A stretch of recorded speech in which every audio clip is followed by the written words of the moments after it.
Thank you. নবম এবং দশম শ্রেণীর শিক্ষার্থীদের বোর্ডে ছোট্ট একটি এমসিকিউ উপস্থাপন করেছি। দেখো, এটা সমাধান করে দিচ্ছি। tan a ইন্টু √1 - sin স্কোয়ারে সমান কত? এটুকু আমরা তাহলে মুছে দিলাম। tan ভেঙে দিলাম।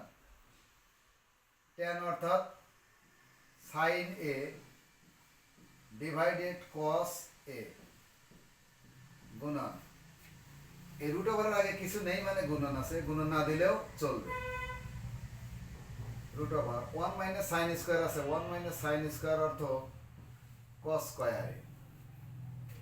এই cos স্কয়ারের স্কয়ার আর রুট কিন্তু কেটে যায়, তাহলে বাঁচে কি sin a divided cos a গুণন, দেখো এই রুট আর স্কয়ার কেটে যায়, বাঁচে কি cos a।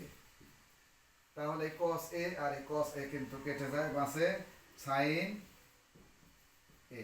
এটা ওই অঙ্কের সমাধান। ধন্যবাদ।